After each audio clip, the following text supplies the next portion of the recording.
Hello, everyone, and welcome to Writer's Lunch. This week, as we're coming up on St. Patrick's Day, we decided to have a very special Writer's Lunch. Our topic today is going to be rebels versus terrorists, the complex relationship between writing freedom fighters and what it means for those people to be fighting for their freedoms, right? So if someone is some people might consider freedom fighters terrorists, depending on what their relationship is to the situation. And so Sean is going to be talking about that, as well as its actual historical applications in, for example, the Irish Troubles. Yeah, it goes back very far.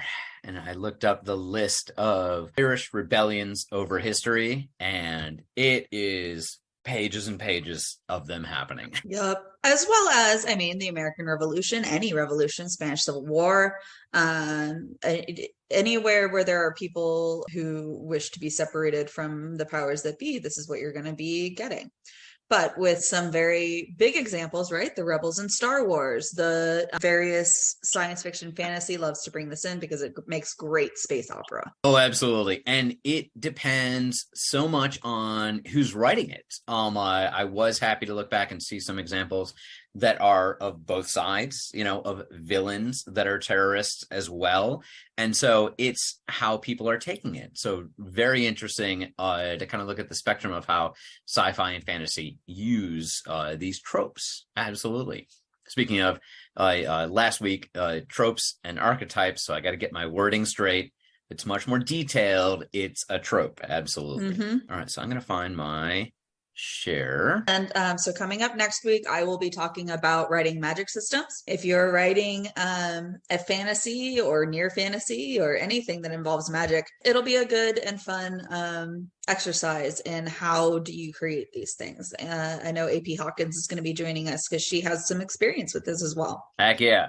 And definitely some of these, comes up to the magic system as well. So I hope to toss that in a little bit, but this is a lot about history, and I do hope if you guys are writing science fiction and fantasy that you, or even more literary works or historical fiction, that you can pull things from history. So these are just kind of some comparisons of fictional texts that use the ideas of rebellion, where is that line of where you're on the side of it, and things that really happened. On the right here, I do have the, Star Wars pivotal scene of shooting the Death Star in the one particular spot that was its weakness and blowing it up, and everybody cheers. Now, there are 2 more movies after that, and then 3 more movies following that are all the aftermath of that. In comparison, on the left side right here, I do have the Easter Rising in Ireland, in Dublin in 1916, and underneath it, a group of people gathered outside of Parliament in Ireland the day before independence was declared in 1939. So that's 1916 to 1939, a civil war in between, a fight against the British. There was so much that went into this that is very messy, absolutely. And so let's look at some different versions as well as what the definition of a rebellion versus terrorism very much is. In fiction, we always want to root for the rebels, the righteous, and the outsiders. We're going to cast ourselves as that. But are we rooting for the good guys or the bad guys? Example of Avatar is you're coming from another place. You are trying to exploit the natural resources of an area, and the one soldier switches sides. And in doing so, joins the other side and basically, uses guerrilla tactics and terrorist action against his former company, who he used to work for, who is a stand-in as well for empires over the ages, the British, the East India Company, etc. Red Mars, similar as well, with moving somewhere else. The people there develop a sense of shared identity, even though they come from all the different countries on Earth. And so the Red Mars, going on to Blue Mars and Green Mars trilogy, goes through how these people go from a desolate wasteland and just a few people scraping by to greening Mars and making it into a place that is acceptable for life, as well as how they break off from Earth in that time. Hunger Games, super popular example, absolutely. But, Katniss, a little bit different in there because she starts off as a symbol, turns into more of, goes from kind of a vigilante to being a rebel, absolutely. And victories greater than death, this is diagonal to it because it is a character who regains the memories of a hero from the past who had passed away and then is integrated into a military. So she's not, on her own. She is part of a group that is fighting against an invading force that is much larger than them. But that's rooting for the little guy, that's rooting for the righteous, for the outsiders. So it's important to put aside the question of the justness of the cause. And this is part of the definition that I found online that is, after looking at several different ones, this is from the Brookings Institute. And the next few slides, I'll have text from that definition, which is interesting because it is a right-wing think tank. But I did like the nuanced view in this definition. And let's see what we can do to play with it and look at different fictional examples. So putting aside the question of the justness of the cause, whether someone is the good guy and focus on, or the bad guy, and focus on their goals and actions. One can favor a cause, liberation, say, but still label the violence used to achieve it as terrorism. I loved Arcane. If anybody has seen this series that's on Netflix, hilariously, it's from League of Legends. So it started as a video game, turned into a thing, but the drama between two sides, the Undercity and the Overcity, and the things that happen very much are affecting citizens, affecting non-combatants, and this whole battle that goes on rages in a populated area. Similarly, not science fiction, Jimmy Carter wrote a book, but it is a historical fact as well. The Hornet's Nest is about Charlotte, where the Charlotte Hornets, the basketball team, got their name, and how it was Charlotte, the city was called the Hornet's Nest back in the day by a British officer, because there was guerrilla fighting between both sides, between different factions of the Americans, different, the royalists, the British. There was just really, really messy things going on in South Carolina, North Carolina. And that's not the part of the American Revolution that we hear in our histories. We look at it as you have one side, the Revolutionary Army, and the other side, the British. And especially in the South, this got extremely messy, as there was not organized factions. People would self-organize. And so is that a non-governmental group, or are they particularly on a side? And so therefore they can be considered part of the regular army. And how does the opponent treat you in that case? It's very messy. And I love the parallels between these two stories, one historical and the other science fiction. So a couple of examples that, are on the edge of that. V for Vendetta by Alan Moore. Torture and abused by the government, a vigilante sparks a revolution against a totalitarian regime. If anyone has read the comics or seen the movie, they probably would look at this and say, that guy was a terrorist. He was setting off bombs in the city. He was doing things clandestinely, getting around, and it was actually modeled on the Northern Ireland Troubles that happened, in Alan Moore as a British writer reflecting on that. And then we have Mad Max, Fury Road. The synopsis is the same. Abused and tortured by a warlord, a vigilante escapes and comes back to take down the authoritarian regime. And if anybody saw this movie, I don't think the terrorism came up. You never thought about it as this is, terrorism, but people are dying, getting in battles all the time. Who is a combatant? Who isn't? It's extremely messy. Does he have a political agenda? It's possible you can say so if regime change is a political action. So, part again of the definition. Terrorism involves violence or the threat of it. Marches, protests, and similar peaceful activities do not meet the criteria. Stone throwing, low-level forms of violence, including street brawls and physical assaults, are not exactly terrorism. There's a high bar when using the terrorist label. So over here we have the examples of what sparked the Troubles, especially the deeper parts of it, you could say, in Northern Ireland, which was Bloody Sunday, a peaceful march in Northern Ireland for rights for Catholics in this part of Great Britain, was attacked they were shot at. And there's some debate of was a shot fired from somewhere else? Was there a friendly fire British shot that caused them to kick this off? I am not sure. It is lost to history, but it definitely did set off a much more violent push in history. Below that, we have a picture of Palestinians who throw rocks, and they do today, and they have for 40, 50 years since the Israeli regime has been using the military against civilians in the territories of Gaza and the West Bank. That actually was taken from an article I found that said that a stone thrower in Palestine can face 20 years in prison. Does that rise to the level of terrorism?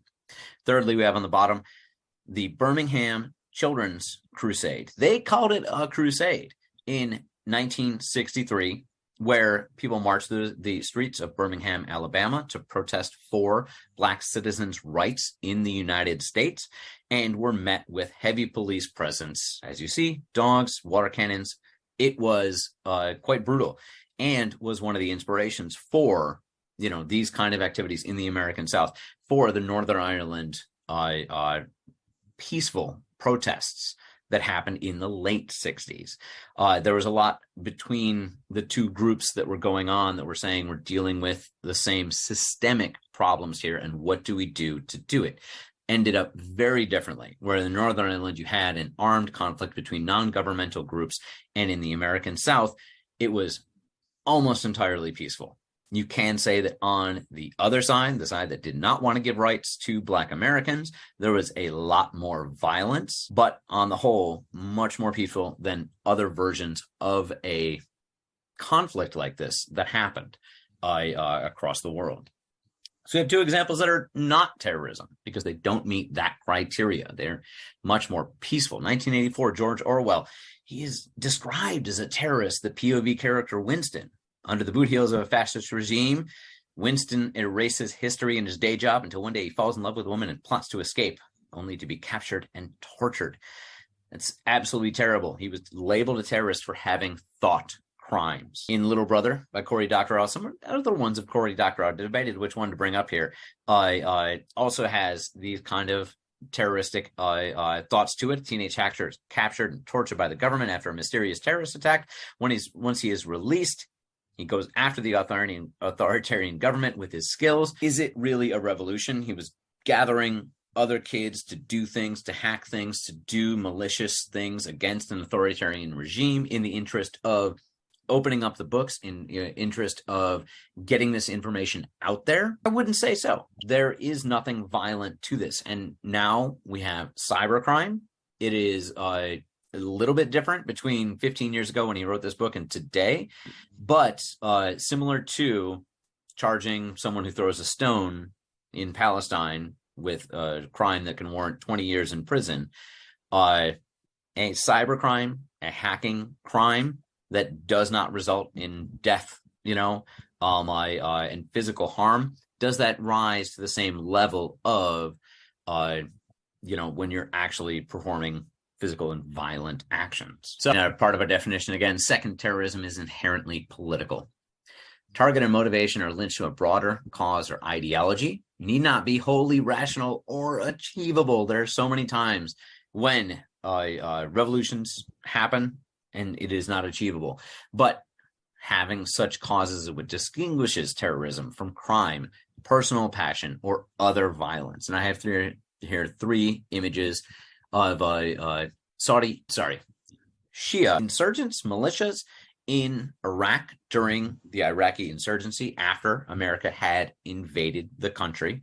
In the center, the IRA, and kind of a famous thing of wearing the baklavas all the time, the provisional IRA. There was actually 3 or 4 or 5 different factions at the time who would occasionally fight against each other. And the bottom one right here, something that is ongoing right now, which is people attacking drag shows. And that is a political motivation. Depending on the level of violence, does that rise to the level of terrorism to attack people who are trying to, have a show? It is very messy, but these are situations that can absolutely be mined for fiction works by looking at all the different ways that we can motivate, how we can affect the reader's personal perspective of what is going on in the book, who is the good guy, who is the bad guy, and all the different parts of it. These are absolutely great things to look at to bring more depth to the plots of your work. I'm going to jump totally from the political here and look at what do we have for eco-terrorism. These are two ways of looking at it for sure. The Monkey Wrench Gang, a book from 1975 by Edward Abbey, saving the American Southwest through destroying a dam and other terroristic activities to stop economic development and preserve the environment. It led to the real-world creation of eco-terrorist groups Earth First and the Earth Liberation Front. They would not label themselves as terrorist groups. We also have State of Fear, Michael Crichton in 2004. Eco-terrorists create national disasters, killing indiscriminate to rally support for climate initiatives. It feels a little false flaggy. These false flag operations include glacier collapses and tsunamis. The heroes thwart the terrorists, but they're still on the side of let's preserve the environment. It's an odd straw man of both I want to save the environment and also don't go about it in the wrong way. Now, third, and I do believe there's 4 of these, so not too much, absolutely.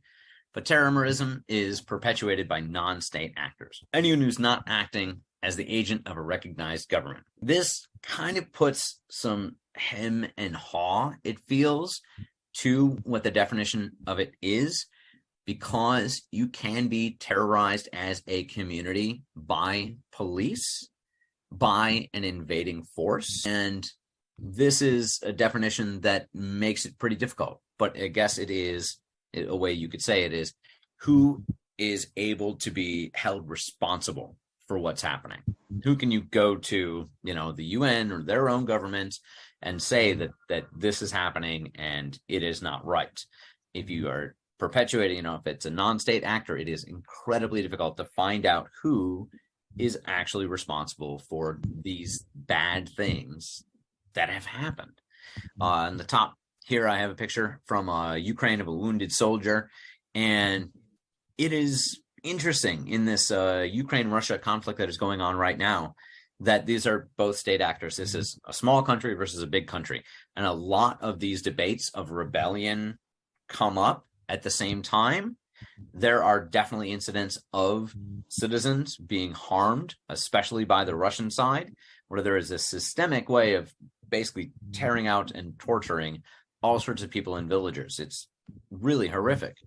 You go to the center one here, and this is the Angolan Civil War, which lasted for nearly 30 years, starting in 1975 and ending in the 2000s. It was absolutely state actors.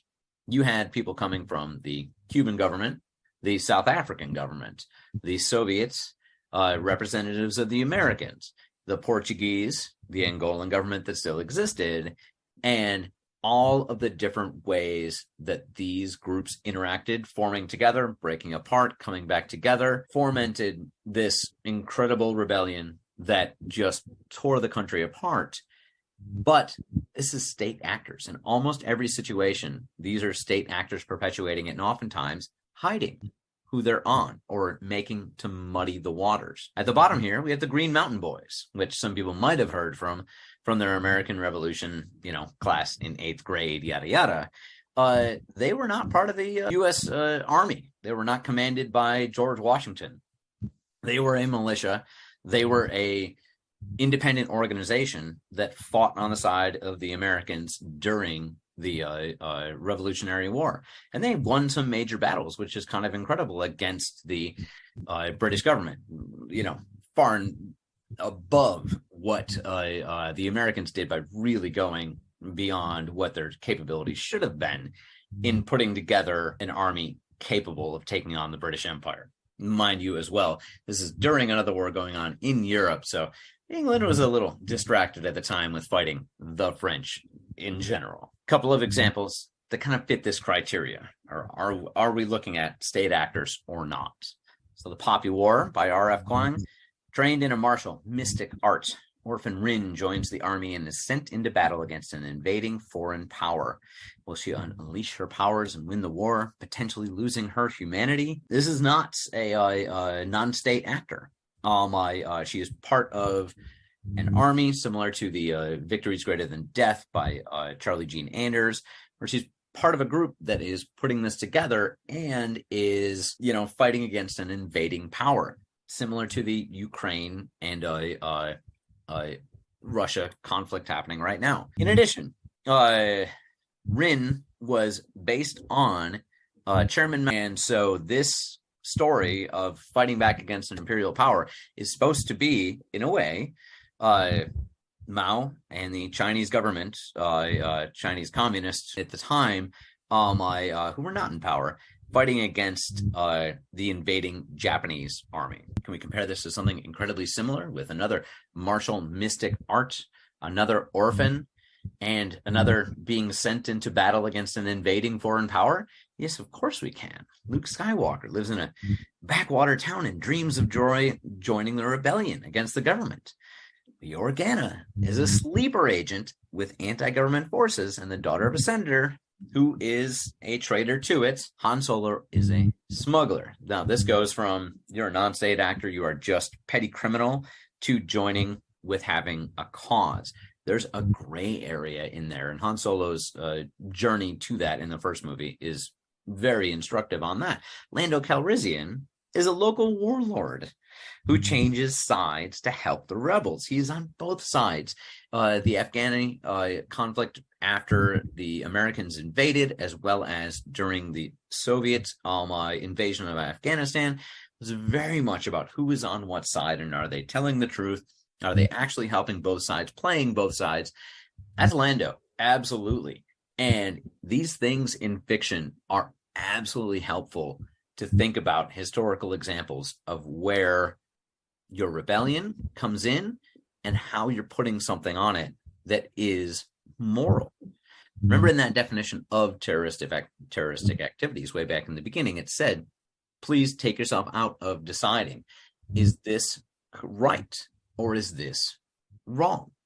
If you're going to look at the Poppy War and say that Chairman Mao was very wrong, he did a lot of terrible things, are you therefore not rooting for Rin in that book? It muddies the water. If you're looking at Han Solo, if you're looking at Luke Skywalker, what side of the Vietnam War were you on? In speaking about that, George Lucas basically just said, we're going up against the strongest empire in the world and the American Revolution. We're just a bunch of hayseeds in coonskin caps that don't know nothing. Comparing Star Wars to the American Revolution, he also compared it to the Viet Cong. The resistance referred to the events during the Vietnam War. The irony is that in both of these, the little guys won. The highly technical empire, the English empire, the American empire lost. That was the whole point. So anyone comes and says, my Star Wars is so political these days, why can't they go back to what they used to do? It was always political. He did it from the beginning. In fact, George Lucas even was supposed to direct, and I think wrote part of Apocalypse Now, a very bloody anti-war movie. Instead, he ended up working on Star Wars, but that was the original movie that he was going to do in that time period. Lucas has always been against the American intervention in Vietnam, has been very vocal about it. He wrote in 1973 note on Star Wars, it's a large technological empire going after a small group of freedom fighters. Now, let me bring this up as well about the Viet Cong and what eventually became them, which was during World War II, they were taken over by the invading Japanese army. They had resistance during the 40s against the invading army of the Japanese. When the war ended and the French, Americans, and British came in, the Vietnamese were already saying, okay, great, we're rid of this invading army. We are setting up our own government. We're going to be our own country. And the colonial powers came back in and said, oh, wait a minute, we're taking this back from you, despite the fact that you've been fighting for 5 years. So that immediately sparks a revolution against the French colonizers who would come in, but they had 5 years of experience fighting the Japanese. So over 10, 15 years or so, they're fighting the French, and they're doing very well, hardening into an army and kind of crossing that boundary between non-state actor and becoming a state actor. They held territory. Hanoi in the north was Viet Cong, was its own country. They built up infrastructure. And so this is a messy definition between the two. The rebels in Star Wars, when you get to, a lot of the comic books, the novels and stuff like that, or you get to that sequel trilogy of films, they are the government. They are absolutely in power. And then, this other rebellion starts against them. But aside from the Vietnamese resistance fighters, Lucas also drew inspirations from a lot of historical influences. It says Japanese samurai and Shaolin monks, but hilariously, the Jedis completely wear what a Zen monk wears in a Buddhist church. Nazis and other fascist regimes, even that gun that Han Solo is holding in that picture right there is a modified version of a Nazi Luger. For the stormtroopers, he was working with the Nazis, but I did not know this, that Palpatine was modeled on Richard Nixon and ancient Rome. I think you can see that for the political institutions in Star Wars. So this is just really history and fiction coming together. These are stories that give you the opportunity to decide who's the moralistic side. A fourth criterion is that terrorism is designed to have far-reaching psychological repercussions beyond the immediate victim or target. The purpose of the violence, accordingly, is not just or even primarily to kill, hurt, or destroy, but it is to convey a message. The Death Star, destroying the Death Star, definitely killed a bunch of stormtroopers and bad guys for sure, but it was the message that was the purpose of what they were doing. Over here on the side, we have on the top the Palestinian hijacking of a plane, and I do believe this is the time when they flew them to Libya, said everybody's going to hang out here, and unless you release political prisoners, we will not let these citizens go. So it's purposely going after people who are absolutely non-combatants. In the middle right here, we have the Boxer Rebellion, which unfortunately was absolutely, a lot of people died. But it was basically, we're not going to be controlled as the Chinese state by the foreign powers anymore. And it was a very bloody thing, but it was really, they went after the foreigners to say to their own government that we're not going to take it anymore, what you're acceding to. And that symbolic effect, it definitely did involve violence, but it was about their own government, their internal thing, by attacking the foreigners there. And on the bottom, headed back to Ireland as well, the attempted assassination in 1983 of Margaret Thatcher, which did not even come close to happening, but was of huge psychological impact. It might have actually made it much more difficult for anything to happen, because that's who the other side was. You go after a head of state, they are not going to be happy with you after that. So these muddy ways of looking at who's the rebellion, who's the good guy, who's the bad guy. In the Expanse series, Leviathan Wakes is the first one by James S.A. Corey.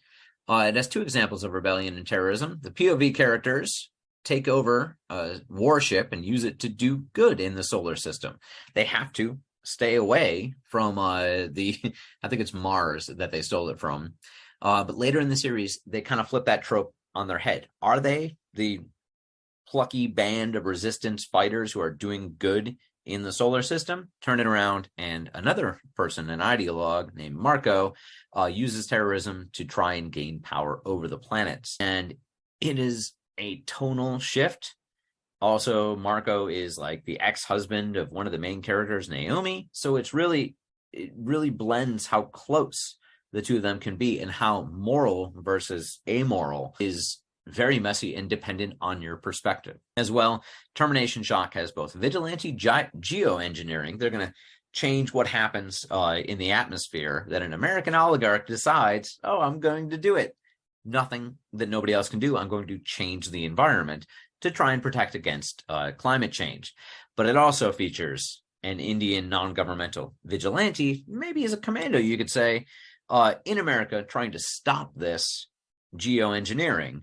But it's to effect a proxy war with China. It isn't even about what's happening in America, other than the fact that this will affect the entire globe. It gets incredibly mixed up as to who's a good guy, who's a bad guy. And these POV shifts in both of these books, and one of them is a series, are incredible to look at in terms of who is good, who is bad, and all the different ways that you can look at it. Coming here closer to the end, I didn't finish my last slide, so this is my penultimate one. But Star Wars has several competing examples of revolution and terrorism, including the story of Thrawn, who fights to restore the Empire with guerrilla action and terrorism.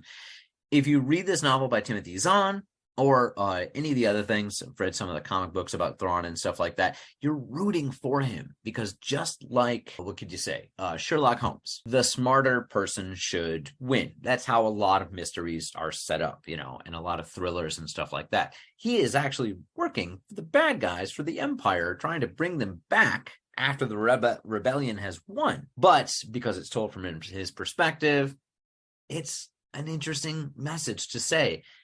Are we actually rooting for Thrawn here? Do we want him to win?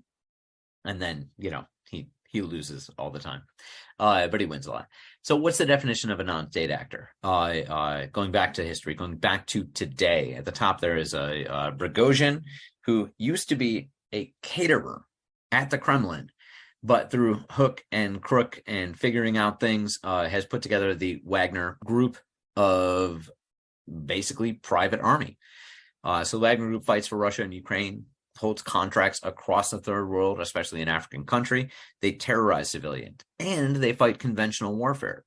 I don't hear them referred to as terrorists, but they are a non-governmental actor that is purposely using symbolic actions to try and terrorize the population and change political action. It is inherently political that they even exist. This is a terrible example, but I've got Thrawn right next to him, and extremely messy. So I love these questions of what is terrorism, what is rebellion, what is really, on the side of the good in the story that you're putting forward. Here's a slide where I don't have any text on there, and I just had to still have it in there, so I'm sorry I didn't finish. But Dune and Paul from Dune, on the top right there, is someone who basically loses his family, is exiled to the hinterlands of a desert planet, joins together with a group of people who feel like they are marginalized. They are marginalized. And comes back with guerrilla and terrorist actions to take over that planet, and then therefore go on to take over the universe. Let's contrast that on the bottom with the come and take it flag of Texas and the Alamo, which very much is a symbol of martyrdom in service of the Texas state, the Texas Republic at the time. How it became this incredible symbol of, we are so strong, we're so great, we fought a revolution, we took our own country, and it was in the service of slavery. And Mexico was trying to ban slavery in all of its territories. It was saying, please no, we're not going to have any more of these speculators who are going to come here, start cotton plantations, and bring enslaved African Americans. We're going to put a stop to that. And over the years, over the centuries, it's become quite a bit of a different story in Texas. So as I said, that's the end of my slide right there. I would love to know if you guys have any thoughts, if you guys have anything to do with revolution and terrorism. And yeah. Why do you think that these themes of rebellion and uprising are so common in science fiction and fantasy? Is there something about those genres that speaks to it more than like other genres? I think that it is transposing what we're going through onto somewhere where you won't get in political trouble for writing it. So especially since we're talking about 20th century books, I think that there is so much of these historical examples that I brought up that are happening, and you can't exactly write about it in today's terms or let's say using the same names. So for the example, the Poppy War, if you were to say this is a book about Chairman Mao and he has magical powers and he wins a war, you are not going to get it published. But if you change the names and change the things and, give it a fantasy veneer, you can write about this political thought that you have. Makes sense. Do you think that there are any recent or ongoing conflicts that in the future are going to be prevalent analogs in science fiction and fantasy?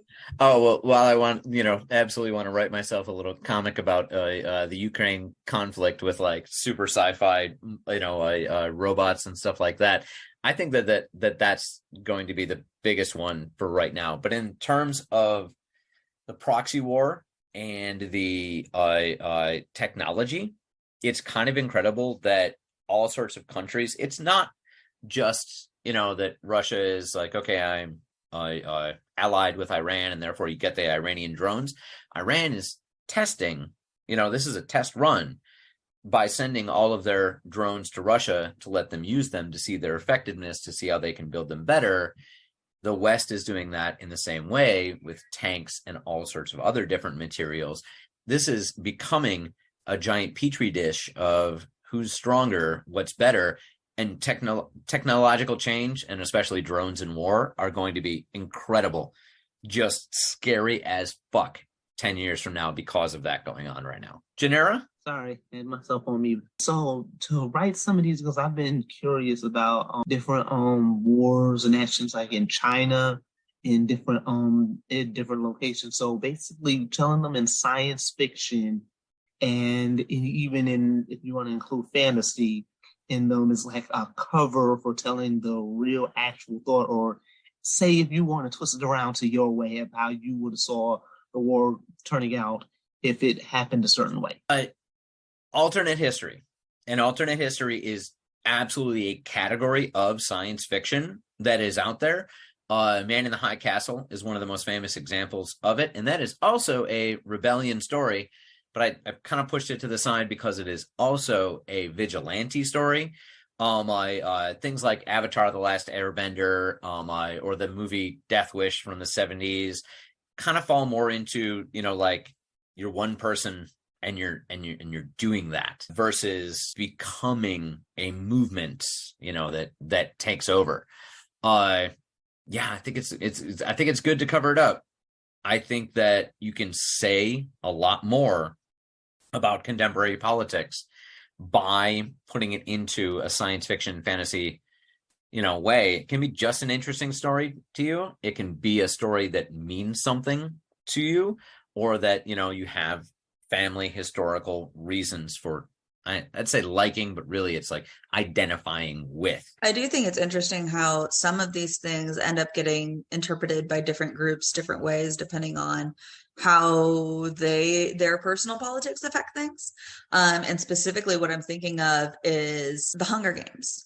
And a lot of people see rightfully that the Hunger Games is about like going against a totalitarian regime, freedom fighting, etc. And then other people are like, no, it's about, she's fighting against socialism. And so it's interesting how personal politics affect how you can, these are being interpreted. It's you can project yourself onto it for sure. And there are both left-wing and right-wing examples of people not reading the book and then, using it in a intellectual argument. 1984, that happens to all the time. Another George Orwell book, Animal Farm, people throw that around and are like just, using it to back up whatever they're saying, but without, any in-depth, analysis or understanding what's going on in there.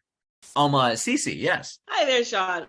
I'm just writing down like notes and thoughts and in general. Like for me, I wake up with rants and conversations about the news or something that I saw or something that I'm learning, and it goes down into my writing. So when you're talking, I'm thinking cryptocurrency actually I think is banking wars. That literally it is the unseen hand that's furnishing the money for the war. So no maybe direct bodies are being, harmed, but basically bodies are being harmed, I think, because cryptocurrency is secret. The other thing I want to say is that I think that we are a planet that is being raided. The fact that we're already having the gas being blown out from the center of the earth in terms of providing fuel for us, so we don't have to leave the planet like one did in Alien, that literally also we're plundering our ocean as well, and it's a big petri dish or experiment, but that's the dumping ground and it affects all of us. So we're, in a sense, we're invading ourselves. And then the third thing I want to say is, like, there's this